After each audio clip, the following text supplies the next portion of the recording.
Well, the first thing that I want to say, perhaps on behalf of Oz and I, that we're both thrilled that so many of you are joining us. We have a great friend of Aspire from over the ocean joining us this evening, and that's Roberto, who's joining us this June from Beverly Hills. So Roberto, if you're listening, a big hello from all of us in the UK. And perhaps a wee message to all of you guys from the UK too, that Roberto is coming over to the UK for the very first time. He's just joining us this evening just to get to know our UK photographers and to learn from you guys too. So we've got a really lovely evening planned. This evening is going to be dedicated to, and my motivation is to really dedicate this 60 minutes to an insight into your business. We've got much to consider, much to ponder, so have your pens and pencils poised and blank pads ready, because both Oz and I want these webinars to be very informing, inspirational. We want to create a community that will join us this summer for our summer school and create a place that everybody feels that they can learn from. So tonight our 60 minutes are dedicated to your business, and we'll kickstart straight away. Sure.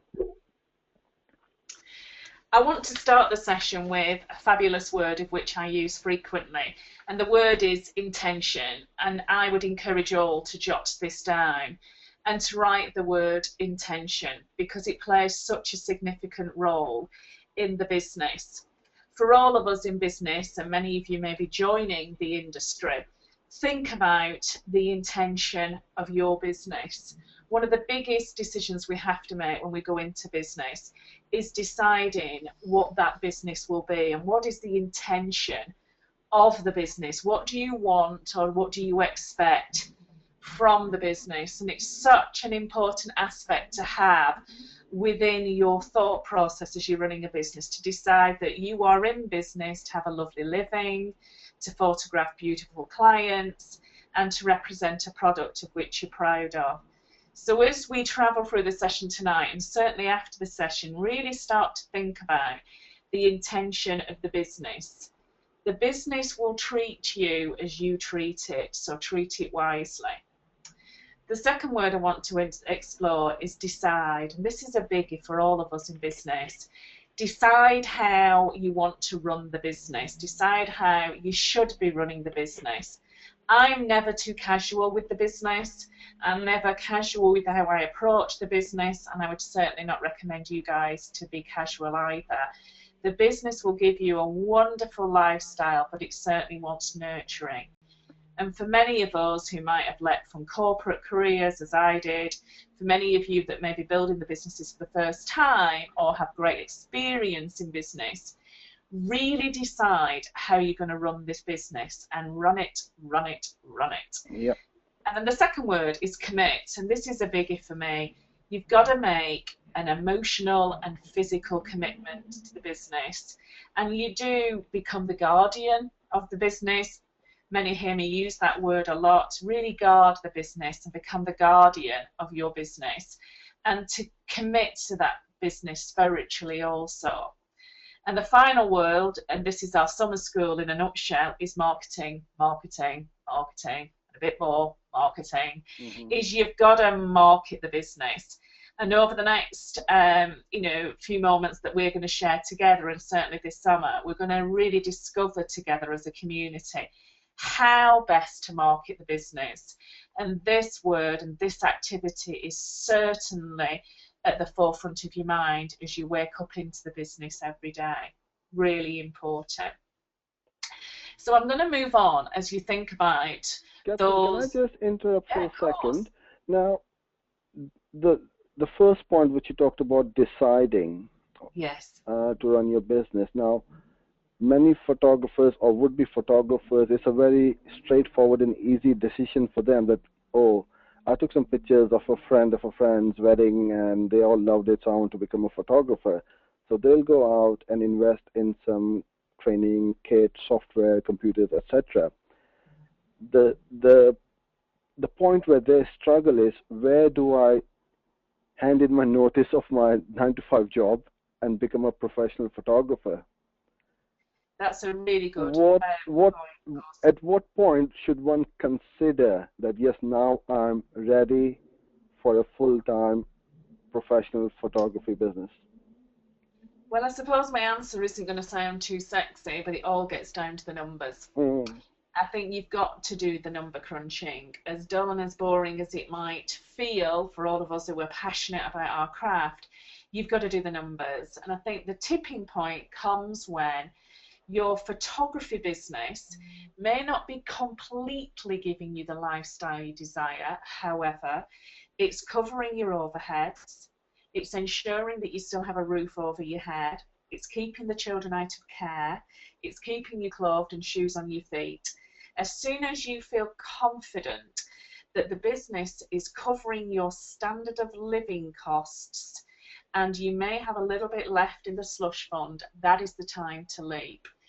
For those that do weddings have an advantage because often your, for want of a better word, bookings are in place maybe 3 months, 6 months ahead. You might have wedding deposits in the bank. You might have a forecast of weddings on the horizon.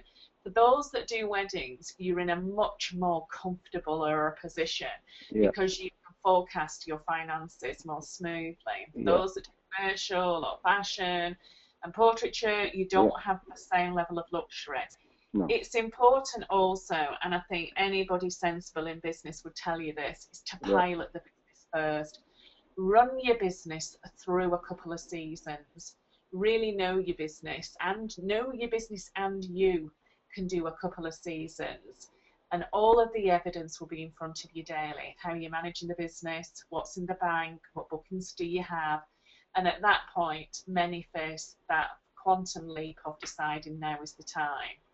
And I'm sure Oz will agree, there is always that, is there ever a right time? Does it ever feel right? No, I remember 11 years ago, my wife started this business as a part-time job. We had a little one at that point in time, and after 3 months, she told me to sell our printing business and let's get going, both of us, and we can make a go of it. Now, I don't know what you want to call it, whether it was a foolish decision or not, but we're still here 11 years later and never for a second regretted it. So it's also, you got to go for it sometimes in life, and opportunities don't come along very often. And at that point in time, the digital technology was very, very new, and that's where we made the money. It was a wow factor when customers used to see the picture straight away. So when technology comes along and you get a chance, grab it with both hands and don't be reluctant or scared to take the jump. And you know what? Being in business is for the courageous. You've got to take, sometimes we're going to talk about vision in a minute, but sometimes you've got to take a leap of faith and really have that belief in your business, belief in yourself, really trust your ambition, and you've sometimes just got to leap in and go for it. And, I think that for most of us that have done that, I can relate to that too, Oz. For most of us that have done that, I left a corporate world. Everybody thought when I did, I was having some sort of midlife crisis, setting up a business, moving my business up to Cumbria. They all thought it was really mad. And you know what? It's the best thing I've ever done. Best thing I've ever done. While we're on this question about deciding when to go full time, I've got a question from Jenny. I feel I don't have the numbers I would like, but struggle to put the time in with having a full-time job as well as a new business. That's a catch-22 situation, isn't it? Yeah, it is. Jenny, you're probably not alone in that question, and many will be grateful for you asking that question. That when you work full-time, there's one thing that I acknowledge, Jenny, that you're tight of, and that's time. And what we all do at the beginning, and many of us will relate to this, is we work sometimes the silly hours, and you work the silly hours at silly ends of the day. What I did when I created Aspire, I knew, Jenny, that I needed to search for extra time, and the only way I could seek that time was to do and give to the business as a gift silly hours. So the gift I gave the business was I wanted an 8th day, and I had to search for how and where that time would come from. So I decided, wrongly or rightly, but it was the best decision ever made for the business. And ironically, Jenny, I'm still doing that now. I start my business day at 6 a.m. and from 6 till 7 o'clock, I dedicate an hour for social media. And this is what I do in my case. I have an hour between 6 and 7 for social media, and then I have an hour from 7 till 8 for marketing. So I gave myself every morning 2 hours of the day that I didn't initially have, because this business which I own generally runs from 9 in the morning till 5:30 in the evening. But I gave myself some time in the morning, and Jenny, that may be something that you could do, is you could get up a little bit earlier, travel to Cafe Costa on your way into work, work on the business early on, just do a couple of hours before the day starts, and then at the end of the day, repeat the same.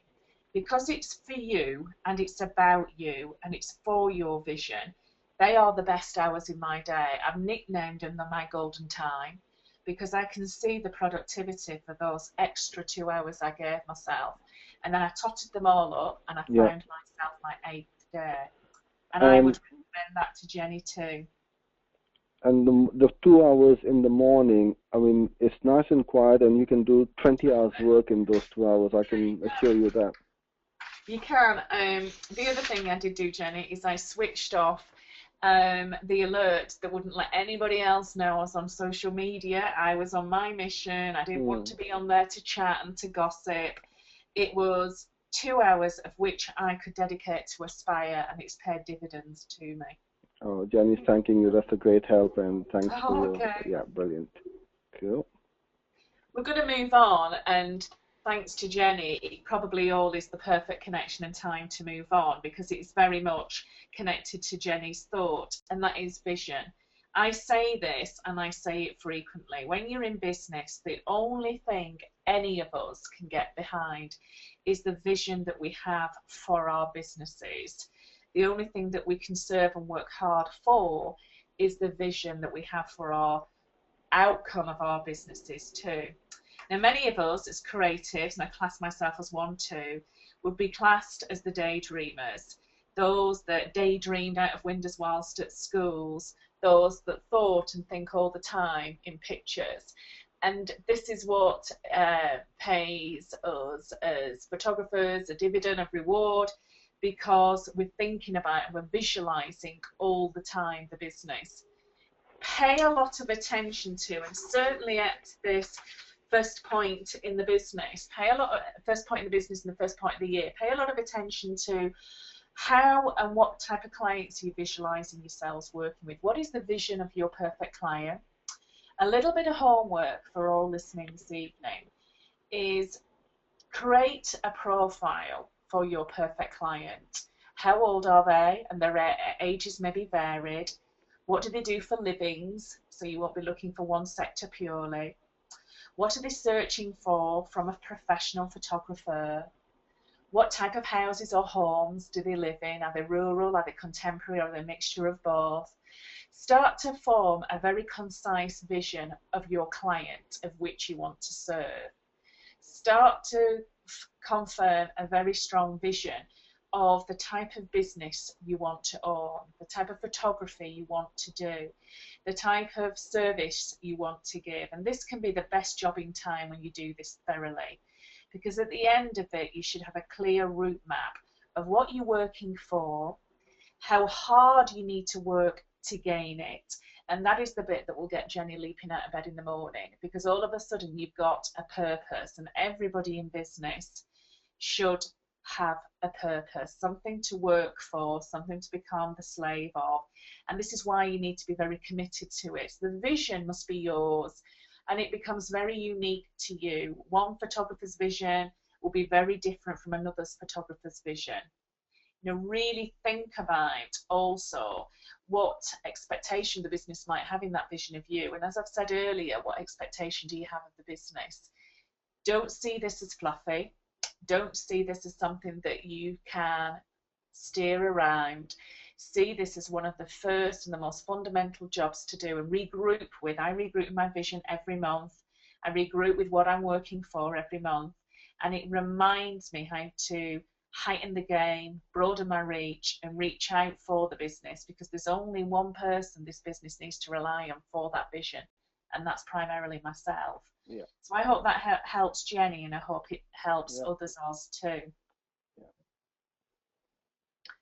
The next thing I want to explore, if I could move on and everybody's ready for me to move on, is values. I love this word, and I frequently use this when I explore and talk about being in business and how to be in business. There's a really important word here, and everybody listening this evening, I know there's many, I can see the attendance list there, is write down the word reputation. Write down the word reputation and give it real thought. Really think about what you want your reputation to stand for. Think about what your core values are. Every successful business needs core values. Think of 5, maybe just 5 core values that you can generate business from. If somebody was to describe your business, what words would they use? And this is a great exercise to do for everybody in business. A really good exercise to do is to visualize and imagine a client has only had a consultation with you. They've met you for 5 or 10 minutes. They've maybe only met you for 30 minutes.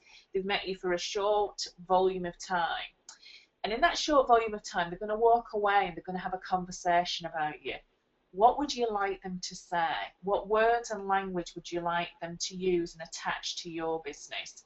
And really think about the conversations people will have, and it will help you find your core values. And then the next task, imagine somebody's had your photographic services, you've photographed their children, their newborn or wedding, and think about from the shoot, they've not even seen a picture, they're heading home back to their family and friends, what would you anticipate them saying about you? About the way you managed the shoot, about the way you treated them, the children, who you are as a photographer. What language will they use? There may be common threads from the first thread, there may be common threads throughout the final stage, but what words would they use? And then finally, they've had a viewing, they've had a sale, they've seen the pictures, they've cried for all of the right reasons. As they head away, maybe with the order of their dreams, what are they saying about your business? What are they saying about you? And from those paragraphs and from those sentences, start to lift out your core values. What do you want your business to represent? I have mine, and I'm quite open to share mine with you. My core values for Aspire are, I want everybody that has an Aspire experience to feel educated. That's a big part of the experience of which I want to deliver. I want them to feel the experience was stylish, it was creative, so I ensure that that's in every aspect of the business. And those 5 core words really help ensure that they become visual values. And your reputation is always based from them. And it's the one thing that we nurture ourselves as entrepreneurs and marketeers, is the values in our business, and our reputation will be based from them. And it's such an important job to do. And these values represent a very small percentage of the photography side of the business, because, as you said very rightly, what was the experience all about? How did you deal with your clients? How did you welcome them? How did you do the shoot? Even though they have not seen the images yet, you want them to feel really excited and go home buzzing and looking forward to seeing the pictures, don't you? Yeah, and it's funny, us photographers who we take through this process in a lot of detail often use words like, I want my clients to say that was the best experience they'd ever had. Yeah. They feel that the pictures will be beautiful, and I always say, well, let's now put an action to that. How can we ensure this is the best experience they have ever had? Well, we need to get to know them. We need to ensure that our systems are in place. We need to ensure that we have time with our clients on the phone. The notes of which we take for that client on behalf of that client are very concise. And then we will be able to, with real authority, offer a great experience by every action of which we make. And it's the same when photographers say, I want them to say that the images are absolutely beautiful, they exceeded my expectations. Then we go out to honour that value. Yeah. Sometimes through education, sometimes through our disciplines with Photoshop and Lightroom, but we go out of our way and we say, if that's one of my values, everything I do is to serve that word, beautiful pictures. So you're absolutely right. Whatever language of which you form on behalf of the business, and we are forming it, whichever language of which you form for the business, really study it this evening, folks. Really just study what you've written down and then turn it into positive actions on behalf of the business. And it will reward you emotionally, and it will really ensure that you keep out of mischief. It will keep you on track on behalf of the business. Brilliant. So are you okay to move on? Yes, let's move on. Okay. The next thing, gosh, I could spend a day on this, so don't indulge me and don't let me I know it's one of your favorite subjects, isn't it? Oh, is it? So I hope nobody's got a pizza in, because it'll be cremated in 10 minutes, because I'm on brand. I love talking about brand, passionately believe in it. Many, many photographers and many others in business too ask me, is it essential to have a brand? Is it essential to have a professionally designed brand? And my answer is always the same, vital. A very, very well created brand will reward you on many levels. It will reward you, the photographer, because you'll stand alongside it, you'll feel more confident about the business because of it, and it will have the strength to generate business. And there are great brands out there that represent this case. Apple, Pret-a-Manger, fabulous brands out there. Why do we pay homage to their businesses? Yes, because of the product, but also yes, because of the brand. So spend time thinking about, and do this each year. I'm in this process too at the moment with Aspire.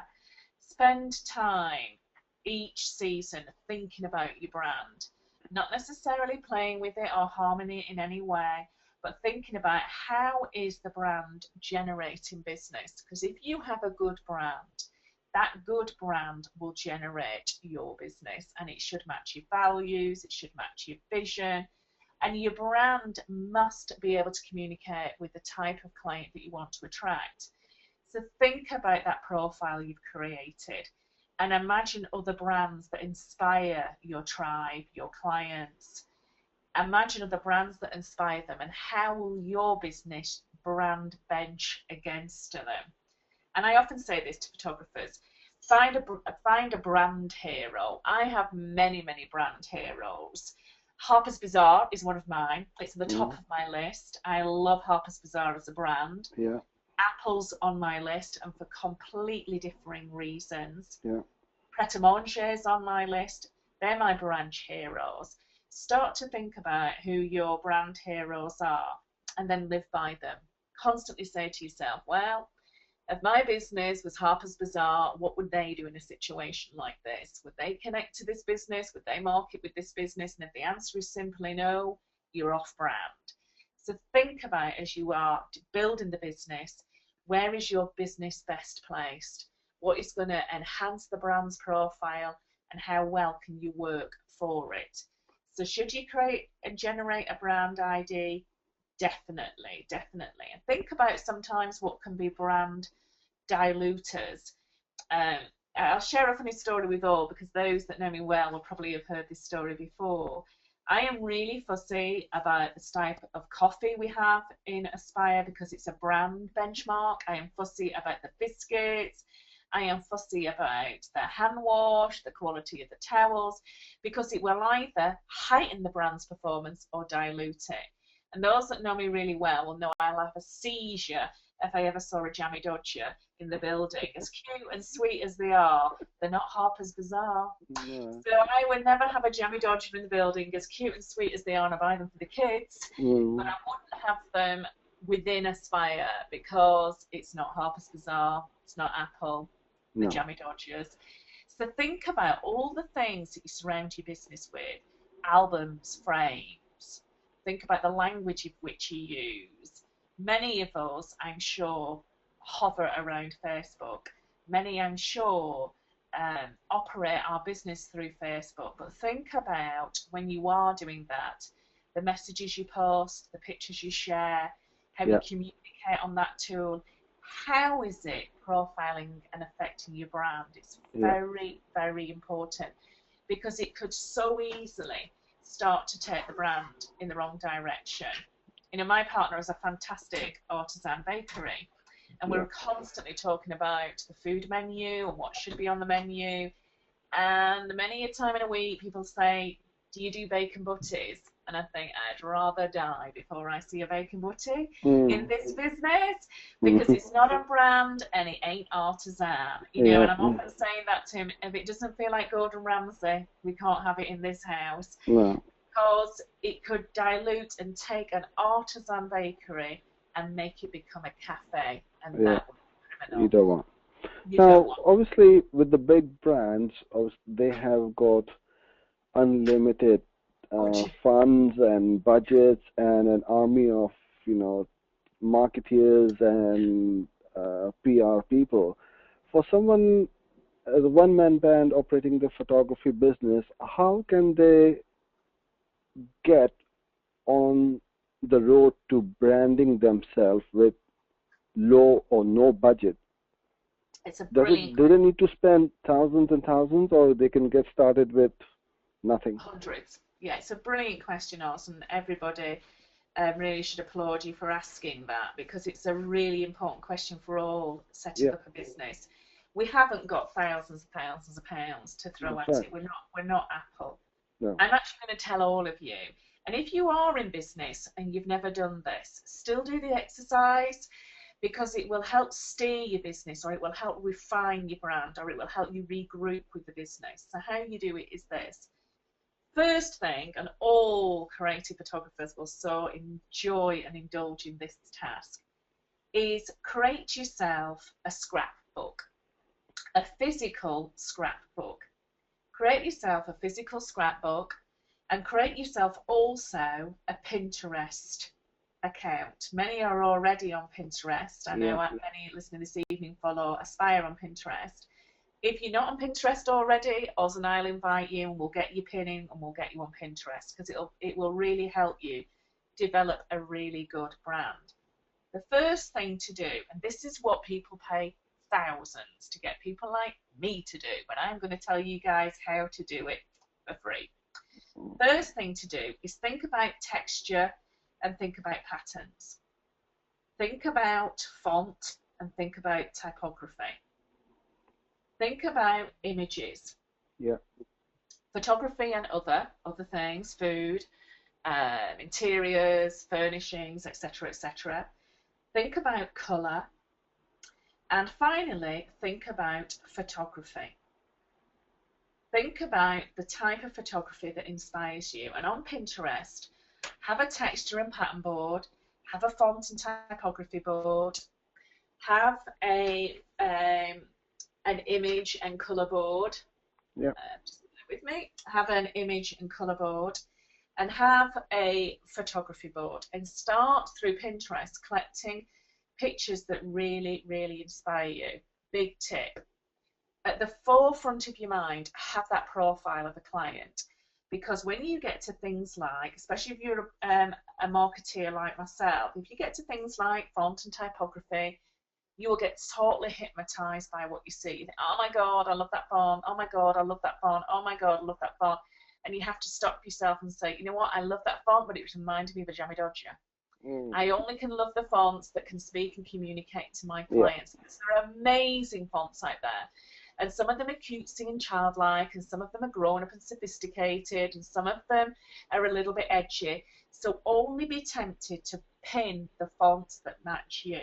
And then physically, all of those boards and images that you really like in the end, screen grab them and pin them in your scrapbook, and break your scrapbook down into the same headings: colour, patterns, fonts, typography and photography. Try and categorise it, but use magazines as well. Buy magazines that match your brand, and buy a interior magazine, buy a house magazine, fashion magazine, travel magazine, food magazine, and buy something that inspires you, and tear and rip them up and start to create yourself a scrapbook. That's the first step. And what you're forming there is your visual identity. You're forming, and the most important thing for all of us to have in business, whether you're a photographer, whether you're a baker, whether you are a florist, is an identity and an opinion. So you're forming your first step of an opinion, and all of that could be read by a really good designer very, very well. But we'll come back to that. So we have to read it ourselves. Yeah. And then the second job, and this is not as sexy and not as exciting, is every business needs language, and every business needs a voice. Yeah. Think about every arm of your business on your menu. So whether it's babies, family photography, weddings, food, commercial. And from the heart, and nobody can do this for you. A friend could interview you, but it's got to come from your soul. And that is so important. There's nothing worse for me than to see a soulless business. If it comes from you and the inner you, and it comes from the absolute core of who you are as a photographer, you will really find your unique voice. Now, this will help you on so many levels. The next time you're out marketing and somebody says, oh, tell me a little bit about your business, you will let it river out of you like poetry, and it will swim out of you because you really know your business. And this is about getting to know your business. And secondly, who else will be rewarded? Your websites, your blogs, your business card, how you talk about you in business. Find the business voice. Speak from the heart. Imagine you're talking to a client about your photography, and they don't want to know you're shooting raw, they don't want to know about your white balance, they don't want to know any of that. They want to know, what will you do for me and my newborn baby? Yeah. And this is a really important aspect to share with all listening this evening, that how you speak to a lady about her baby, and that baby may be a first or a second born, is very different to how you would speak to a client who has a family of teenagers. You wouldn't sell it in the same way if it was another product. So really find your language. So once you've got your vision boards done, go to a creative space, start to think about each arm of the business, and let the language fall. And what you've done there as a brand builder is you've looked at two aspects of the business. You've looked at the visual aspect and you've looked at the business dialogue. And they're the two things your business needs. Go back to your scrapbook at the end of it and learn from it. Take some screen grabs. Run a few things through a few systems that will help unveil what is your colour palette, what is the big message that's leaping through, and start to tear out the main core. And in the end, you might be left with 3 fonts, 4 colours. You might be left with 6 pictures that are everything about your business, and then you build the business from it. People in the industry, there's a lot of people out there online that can really help photographers. There's a great designer that spends a lot of time on Facebook supporting photographers, and if you haven't touched base yet with Melissa Love, do so. She's a fabulous person, a real friend to all of us in the industry. She's incredible, and she will really help many of us create great brands. But what she would always say for you, to all of you first, is I need your scrapbook, I need your language, I need to know that you know the business. And that would be the first step, definitely. Brilliant. So I hope that's helped. Yeah, brilliant. Invaluable advice you've just given is absolutely superb. And in fact, somebody has just sent in a comment about Melissa. Jenny, in fact, has sent in the comment that she has worked with Melissa and she highly recommends her for the work she has done for her brand, which you recommended her. Oh, well, Jenny and Melissa would appreciate that comment too, and I know I do, because I do know that she is a real friend to all of us in the industry, and she helps many photographers of which I work with, and she's passionate about our craft. And that's another, I'm really glad Jenny brought that up, because that's another thing that's really important. If you are going to invest in a graphic designer, ensure that they understand your business. Yeah. What really works very, very well for the public sector as a designer doesn't necessarily translate into our sector. We are dealing with the consumer. This might sound a little bit controversial, but I'm going to say it anyway. Our client tends to be the female. Now, ours is a married man, so I'm sure he's worked this out already. The females, and to all you boys out there, I say this to you, the females in our world are generally the decision makers. Even if you think you're in control, we managed to let you think that. I mean, I will share this with you. I've been painting, doing up some furniture at home, and I rang my partner to just talk through the paint colours. They were already in the trolley. I just thought, as a courtesy, if that's okay. Women are shocking manipulators.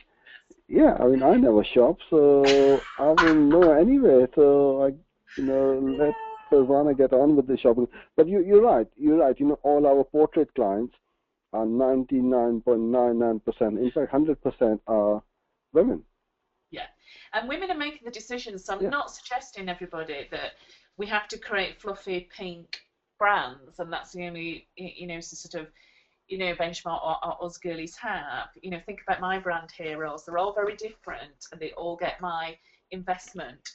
So you're building a brand that has to attract the female market, can still attract the male market, but primarily it's women that are making the decision about the portrait chef. So think about it very carefully, and think about the language of which you use. That's really important, which actually nicely leads me on to the tools of our trade.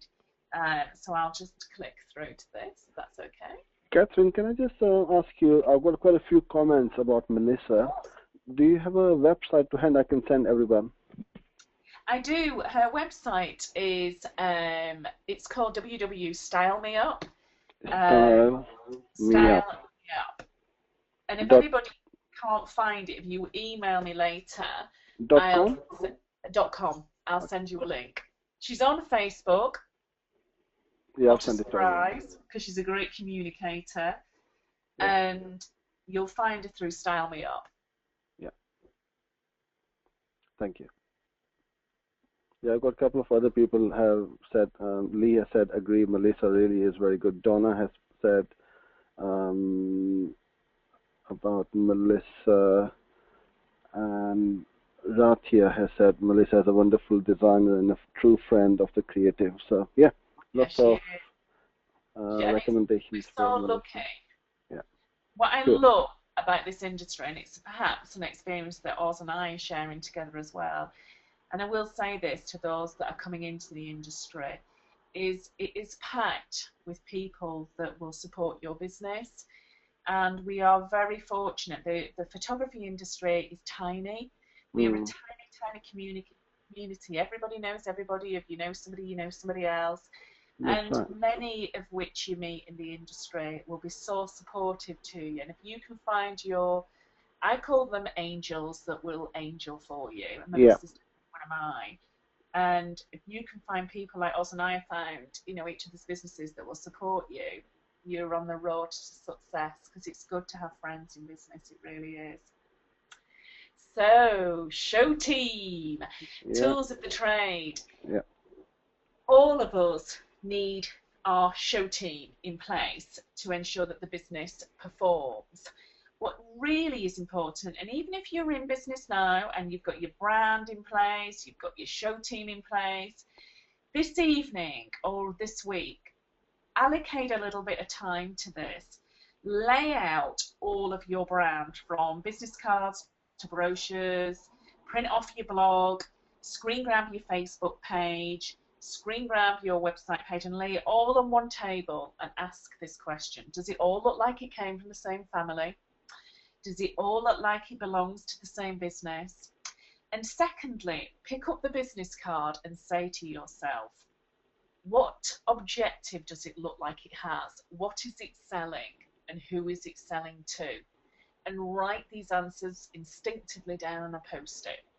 And then pick up your brochure and say to yourself, what is it selling and who is it selling to? Mm. And do the same on your blog. Go back through a series of blogs and say to yourself, what is it selling and who is it selling to? Then travel through your website and do the same with social media. I call this housekeeping.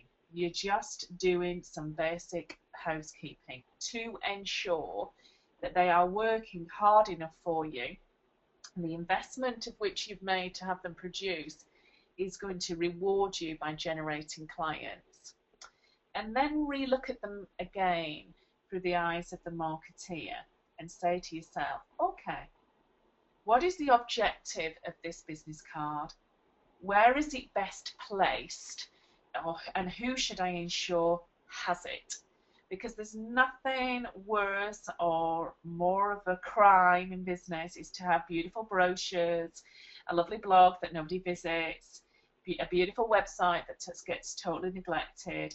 You don't want to do that. You want to go through and do this again monthly. Is go through each of your tools and think, what does it say it's selling? Certainly with social media, visit your page weekly and assess your own activity. What have you been posting? What have you been talking about? What have you been preaching? What have you been sharing? What does it say your business does? I sometimes see a lot of businesses where they'll have one slant towards weddings or another slant towards portraiture.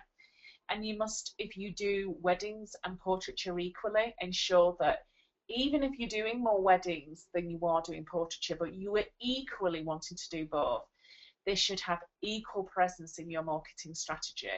So even if at the moment you've got more weddings on the go, or at the moment you've got more baby shoots on the go, make sure on the windows of your business you are promoting equal presence of all arms of the business. Because what you never want to look like is a wedding photographer that just does a bit of portraiture, or a portrait photographer that just does a little bit of weddings. It's very important that you make the tools of your trade work very, very hard for you. And going back to your business card, there's some great ideas out there at the moment. Something else for our audience tonight to perhaps have a stare at. There's a great service that One Vision have just recently launched called VIP. Okay. And it's Vision Impressions Design. They've just started doing all of our printing, and I'm sharing this with everybody because I really believe in acknowledging the heroes of our trade. Yeah. And they're just taking over doing all of our printing. And let's not tell them this, folks. So for you guys listening, this is for your ears only and not for One Vision's. They are fabulous. They are efficient, and my God, are they cheap? But let's not tell them that. I can't get over how much their fees are for these beautiful things of which we need to trade. Yeah. But I'm not going to tell them that. I'm just going to enjoy their service. Yeah. They are incredible. But because they have such a broad range, you've got to stop yourself from getting a little bit overexcited and a bit giddy. I saw them at Focus on Imaging, and to be honest, I could have had a soft book, hard book, big book, little book, every book. They were gorgeous. And what I have to say to myself is actually, what book do I need? What is its job? What is its purpose? So when you see business cards that can be concertinaed into 3 concertinas or 6 concertinas, say to yourself, actually, what do I want the front page to do? What will the second page be saying? What will the third page be saying?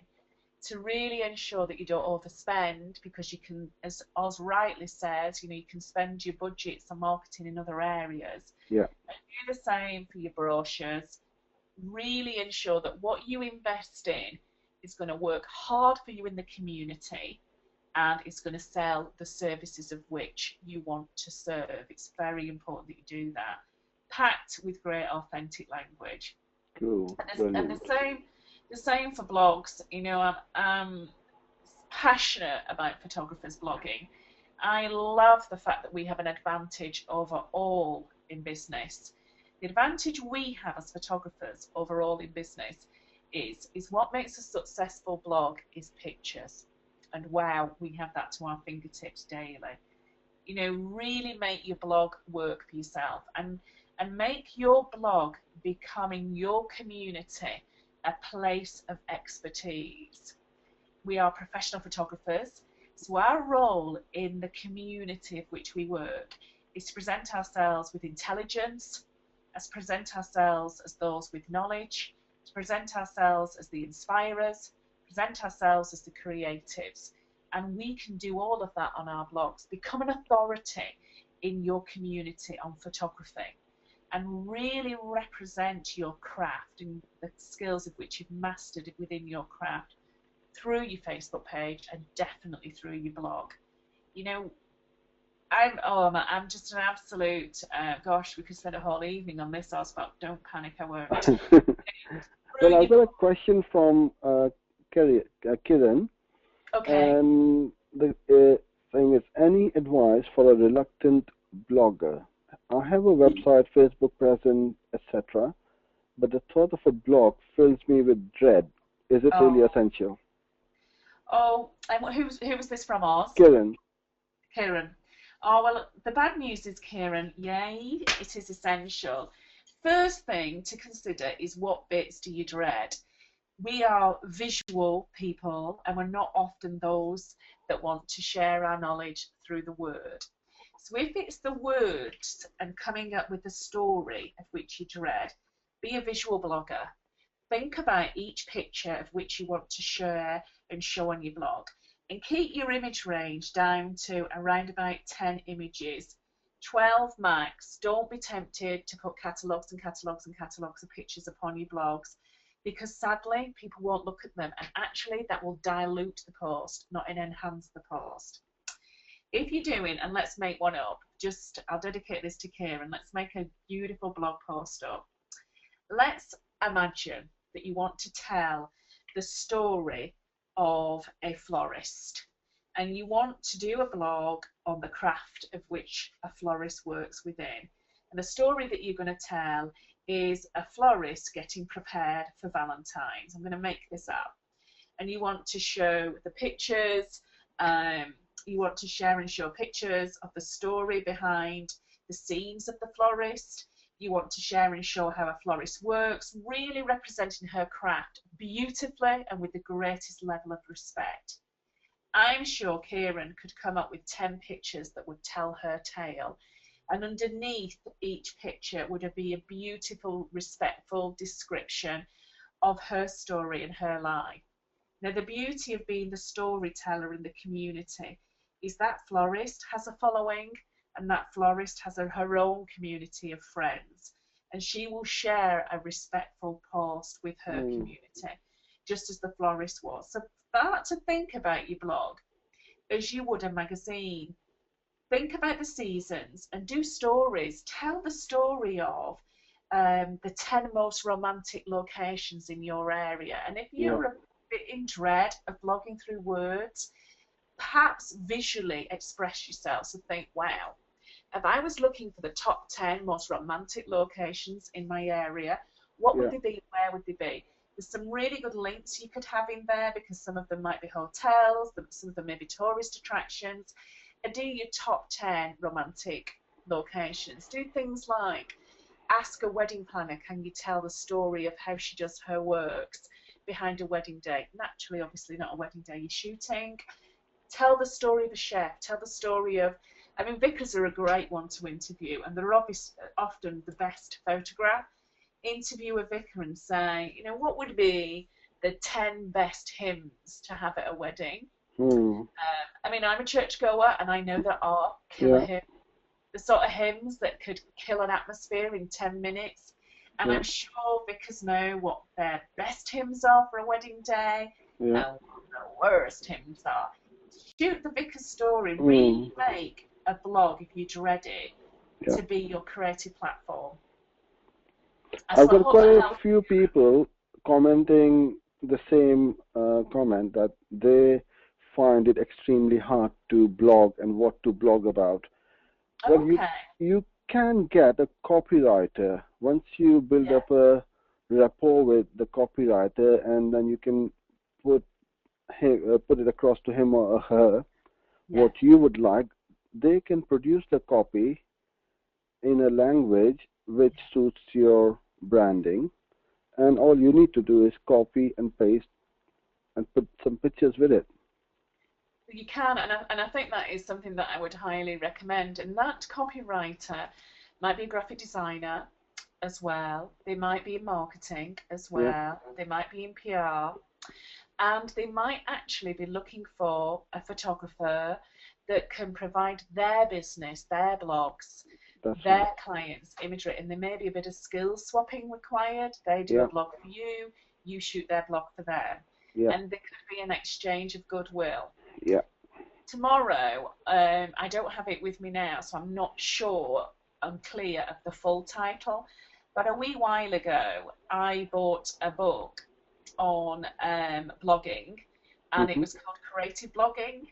And I've got to say, in all honesty, I'm a real big believer in blogging. So, Kieran, I could give you a long list of blog ideas to keep you at mischief for 12 months. But I bought the Creative Blogging book thinking, is there a trick I'm missing? And I'm a great believer in that always. Is there a trick I'm missing? And if there is, I want to know about it because I want to implement it within the knowledge of which I share on my own business.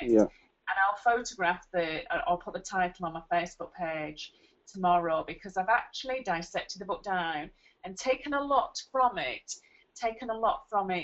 to how I can enhance SEO, how I can make better connections, and other blogs. It's packed with blogs that will inspire you. Ironically, there's a lot of photography blogs in there, and I will share that because it might help those that dread it, because blogging for us is a real gift, and it's a case of finding your tone, finding your language. The other dread many in business have, and thinking about somebody like Jenny, who's juggling a full-time job as well, is time. Now, if you were to ask us theoretically, theoretically, you could do with blogging twice a week. Physically, those that have lives and don't want the children to end up in care, I would say every 10 days and you'll be forgiven because of the quality. When you do blog, it is vital that you share. Nobody is going to be hovering around your blog, so it's important that you share it on Facebook, share it with those that have been involved, share it in your business communities, share it with those that are connected in the pictures, whether it's hotel backgrounds, stylists, makeup artists. Don't keep the blog a secret. Share would be my tip. Brilliant. And sort of the next two areas are website and social media. You know, they are your showgirls, and certainly through both, really think about the imagery of which is going to be placed on your Facebook and your Twitter and your LinkedIn and your websites, because they're all very visual.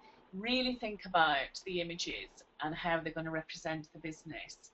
Think about images that will attract those desired clients you have. Think about the roles of which they're going to play in the business, and really work hard at making sure that they protect you and they help your business grow. You know, this is something that we're going to come back to, and we're going to come back to it because it's so important to you. They all must have a purpose, and we constantly must make sure that all of them are working hard enough on behalf of the business, if that makes sense. Yep. So I'm going to move on, so I don't build too much of a reputation for overrunning and burning pieces. I'm sure nobody will mind that. Oh, well, that's okay. That's okay.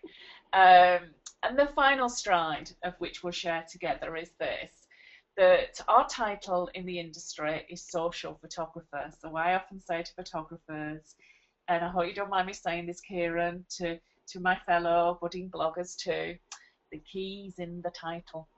We have to develop a very, very sociable business. And it's very important that your business is socializing in the community, socializing and developing relationships in the community, and socializing through your profile.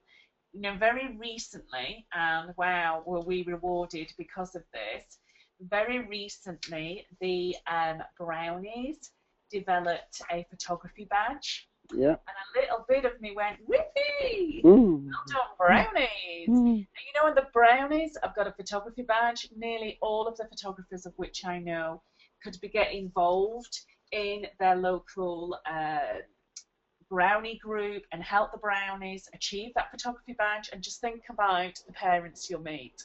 Think about the gratitude of which you'll receive. Think about the communities of which you'd bump into by doing something as simple as helping your local brownies gain their photography badge. And they will remember you, and they will be your next generation of clients. Are we way off? But you never know. Think about the role you play in the community, whether it's community online or whether it's community of which you can connect to through schools, through business groups, through WI, through any form of connection that threads you back in the community. It's very important that people know your business exists. And perhaps say this to yourself, and this is a really great task to give the business. Say it to yourself at the end of the week, and do it this Friday, and let me know how you're getting on. Say to yourself this Friday, who knows me now? Who knows me now that didn't know me at the beginning of the week? Who knows I'm in business that didn't know me at the beginning of the week? You get to the end of the week and you say, this person, this person, this person, this person. My next quest for you would be, and what are you doing about that relationship? Have you emailed them? Have you friended them on Facebook?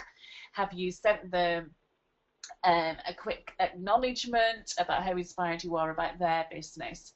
Say that to yourself. Who knows me now that didn't know me at the beginning of the week? And if you get into week 2 and you say to yourself, nobody, your business is crying out and screaming out to you to start to do something about it, because it's not actually treading water at this stage, it's going backwards. It's very, very important that the community know you. And then the next one is have a relationship, and have relationships in the community. You know, I do a lot of work for the schools in Cumbria, for sixth form groups, for those want to develop business skills, photography groups. You know, go and do a talk at the Camera Club. They're not necessarily your competitors.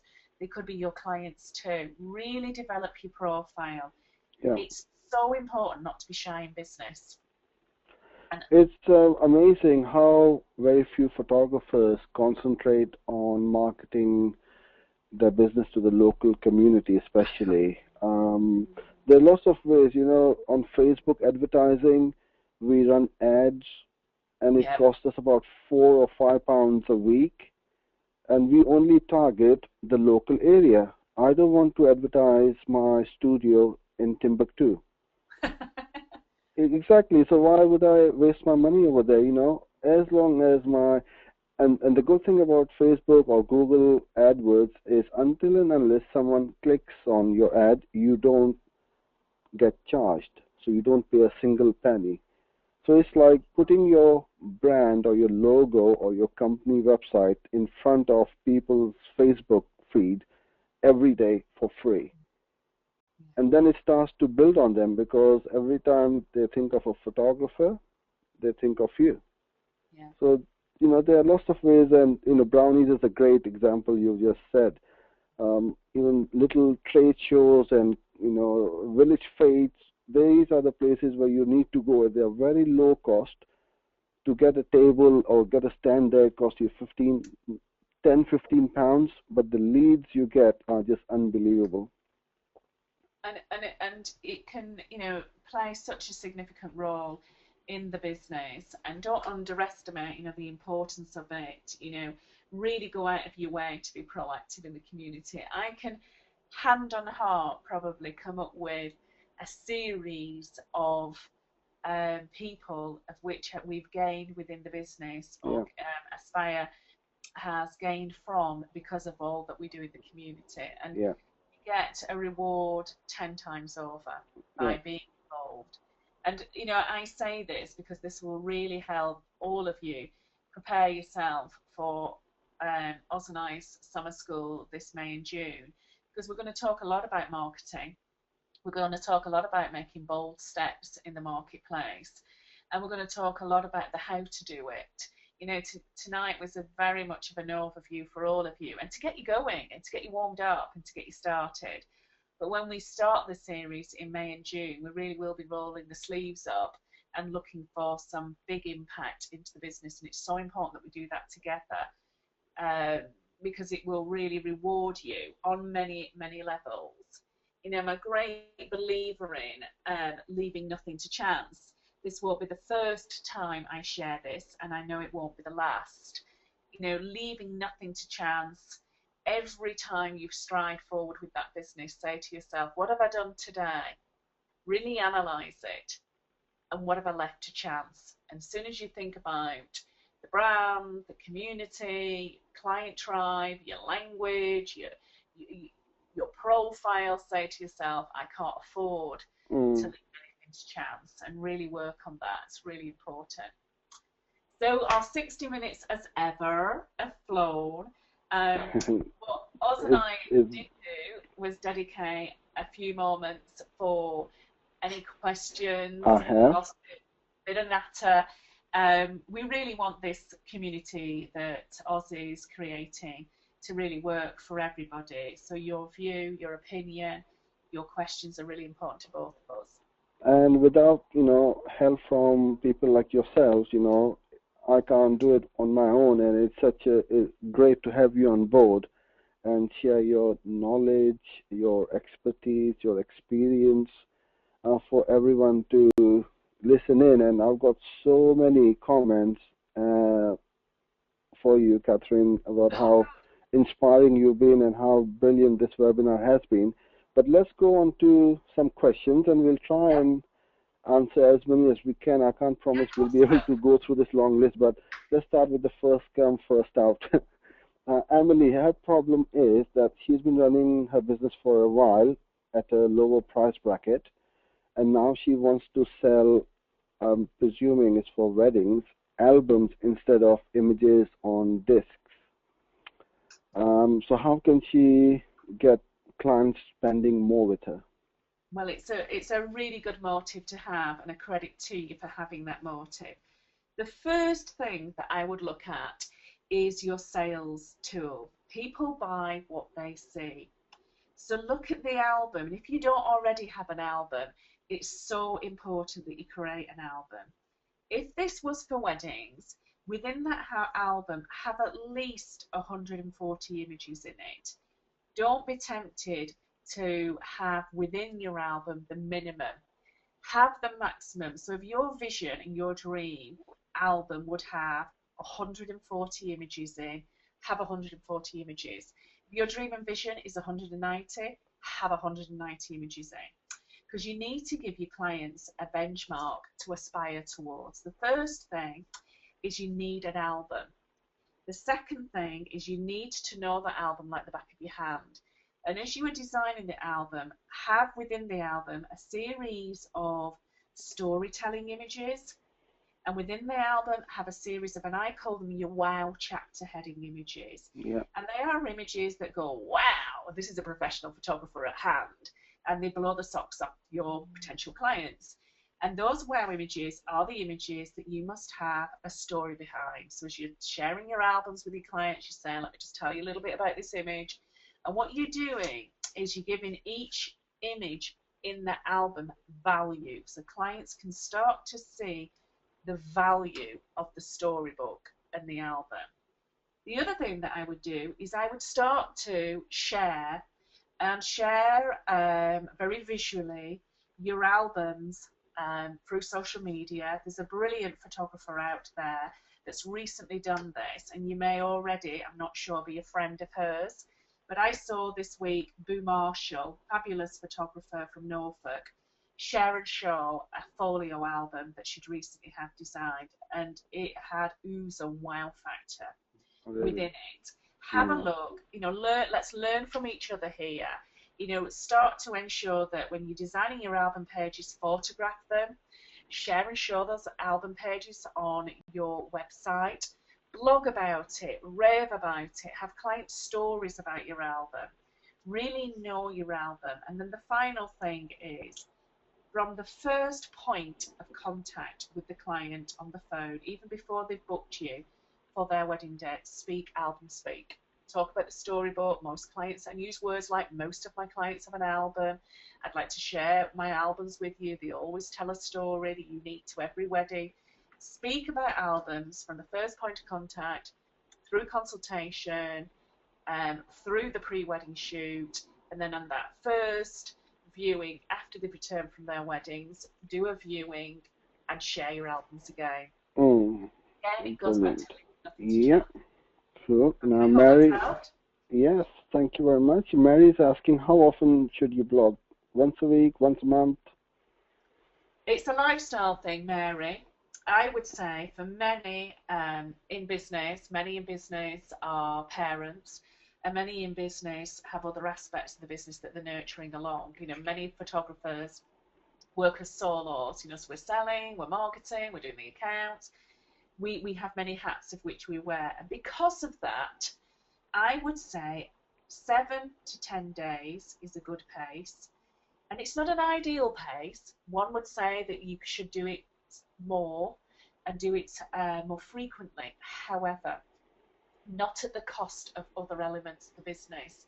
And this is a balancing game for all of us. So 7 to 10 days, share it well, and you will be forgiven by most. I hope that's answered it well enough. Brilliant. And Mary has also put in another question, and it's a really good one. How would you say is the best way to build your confidence? Oh, that's a lovely. That is, you know, I would say, Mary, the person to pay attention to the most is really echoing what Oz is saying here, she clients. And I would, at the end of every single viewing, you know, we're going to talk about timelining on one of the webinars and how to structure the business so it ensures that the business generates business. One of the things we're going to talk about is the client records and systems of which you keep. And I think that on that final viewing, when you share your images, really pay attention. And as you're listening to the clients, listen to what they are saying. So when they say things like, oh, that's really beautiful, they mean, oh, that's really beautiful. When they say, gosh, you've really captured her, they genuinely mean that. So, you know, pay attention to all of the language of which your clients use. And then remember also to learn from that and utilize that language in the business. And my other tip is this. I know this is something that we do once a year, but if you need to do it monthly, everybody needs to do it monthly, hey, do it monthly, is every time you have a thank you card, save it and photocopy it. Every time you get a thank you email, save it and print it out. Every time somebody says something magical about your photography and your work, the collections of your work, screen grab it and print it out. And then once a month, grab a huge sheet of paper. And Mary, I'll presume you need a huge sheet of paper. And write down all the keywords of which your clients use. And then pin it up. And this should be your benchmark and your map for the following month. When clients say, tell me a little bit about your work, you think, I can tell you everything about my work because my clients are telling me about my work.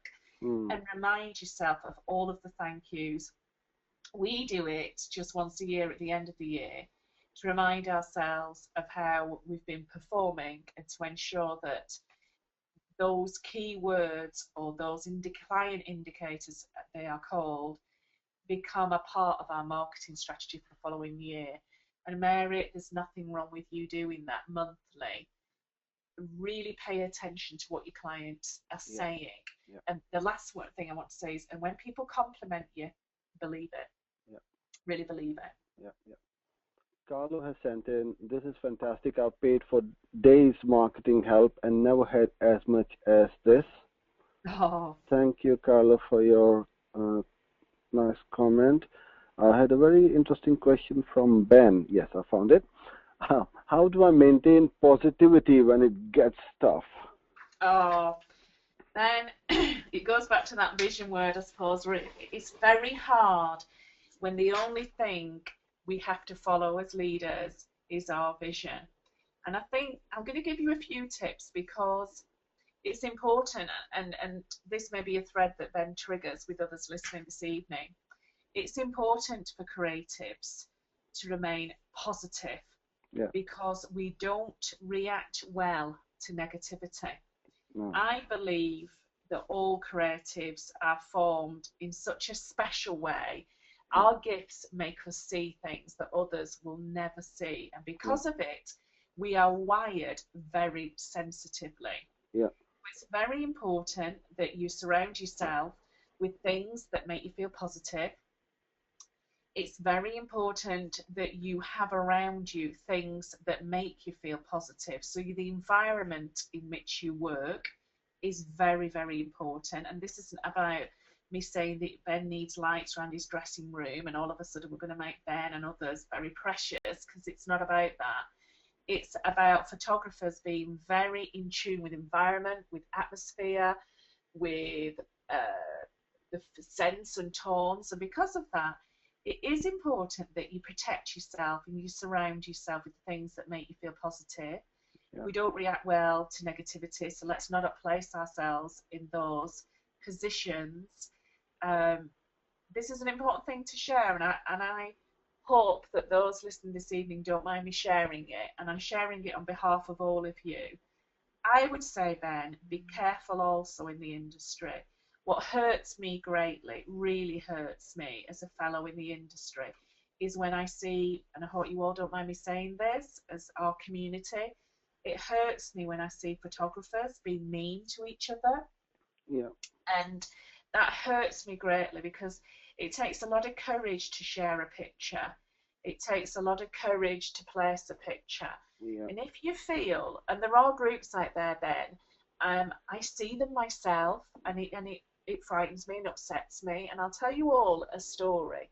I'm an avid user of LinkedIn as well.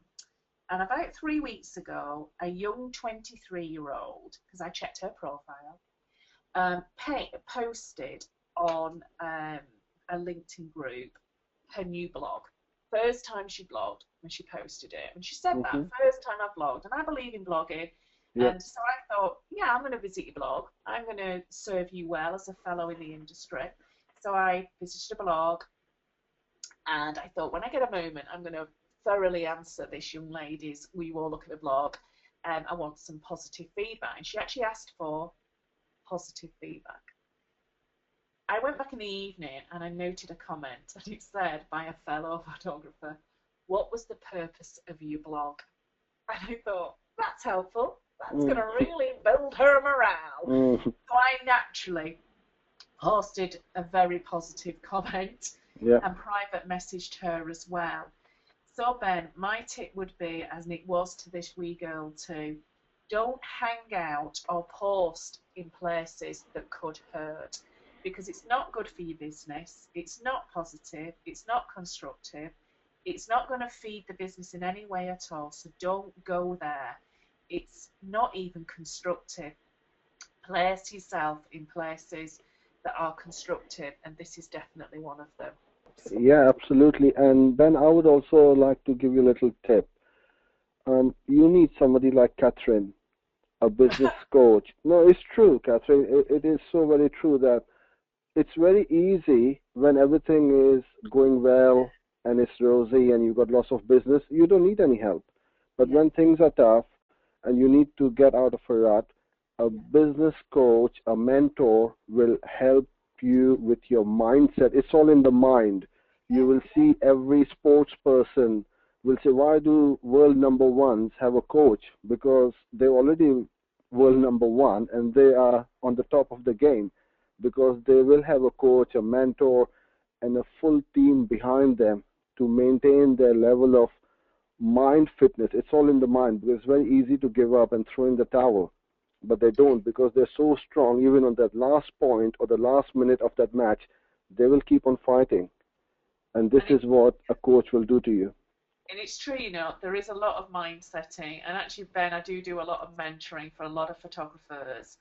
And I do have a mentoring program, and it is a lot of mind setting.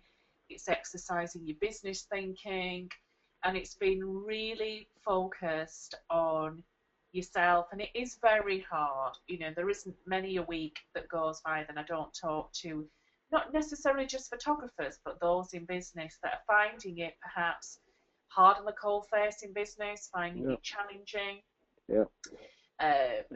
You know, finding it hard to regroup with their business. And we do a lot of mindset training and a lot of coaching, because it is important that you have that support and just protect yourself. Yeah. I'm just going to put it through a couple of more questions, Catherine, and then we'll call it an evening. This is from Kirsty. Is there a website or Facebook page in the UK for photographers who are setting up their business and are at the beginning of their journey to support each other? Gosh, now, there's a lot of content, and most of them is not very good, I'm afraid, on the internet. It's very misleading, so be careful as to what you read and believe on the net, because all is not true. That's to start with. Yeah. Well, Kirsty, the good news is, and you and many others now are probably going to have an insight into this before we've launched it. But this has bothered me also, Kirsty, and for people like Ben. So for the Bens of the world, for the Kirstys of the world, and the Jennies juggling of the world, we're about to launch a Facebook page called Aspire to Be, and it's going to be for like a notice board of education. It's going to be a place where we deposit knowledge at all times, and as Oz said, everybody needs a place to be mentored for. It's going to be a safe place to share. Oz knows me very well, and I won't tolerate bad behaviour. It's not how you be in business, and it's certainly not one of my measures of how people should perform. So if you could bear with us, Kirsty, Aspire to Be is only moments away, and other places of which to hang out are on. There's a really lovely group of sorry Ben, but it's a lovely group of women, and it's a really lovely group of women called She Clicks, and they are an amazing group of female photographers that are very, very supportive to each other, and I do admire how they behave. On LinkedIn, there's a group called Women Photographers UK, and they are a fabulous group, very supportive. It's on LinkedIn. I'm a member. I get a lot from it, so I could recommend you those too. But if you want Kirsty to private message me, I'll send you a couple of other links. I smiled as Oz did, because we're both too alert to, sometimes on Facebook, and this frustrates us both, and this is why we're doing what we're doing, and not just on Facebook actually, that information can be misleading and not appropriate and not fair for those coming into the industry. So I think you're safe in Oz's hands, you're safe with She Clicks, and you're safe with other links of which I'll send you, and you definitely would be very safe on Aspire to Be. Yeah, good question. Brilliant. Thank you. Now, a lot of you have sent in, where do we find the link for the forthcoming webinar series, which myself and Catherine are hosting from next month. I sent you two links. Please ignore the first one. That was the wrong one. So I've resent you the correct one, which is correct, and you can log on. And I've sent you the discount code as well, which will save you $30. So the total price is $67 for 6 hours. Probably will be more by the time we finish. We'll be hosting a series of webinars on how to do your keyword research, how to create a killer landing page so that you don't waste time on cost per or pay-per-click advertising, marketing to your list, how to create a business that can attract the right clients, refining your marketing approaches, and the timeline in your business. So lots and lots of great content on there. So I hope you can make that. We'll be hosting it once every week for an hour or so, and you will get time to absorb that information and apply to it before the next sessions start. So if you do have any questions, myself and Catherine would be more than happy to answer them for you. Brilliant. Brilliant, Catherine. Thanks ever so much. Oh no, thank you, for everybody this evening sharing this evening together with us, and the vibe and the spirit in this group is absolutely fantastic. Any problems in the meantime, Kirsty, private message me on Facebook, email me here at Aspire. both Oz and I are very accessible. We're not people that sit on thrones and hide ourselves out of the industry. We're two that have thrown ourselves wholeheartedly into this industry. So feel free to email and we will respond. Both of us would.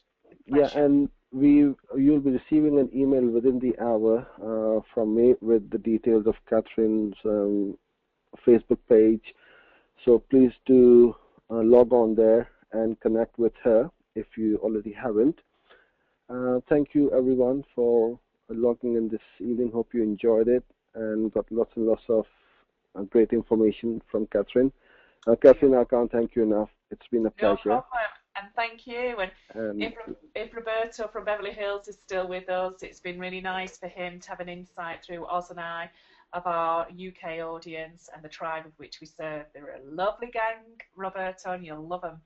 All right, thanks all. With that, we take your leave. Take care and God bless and good night, everyone.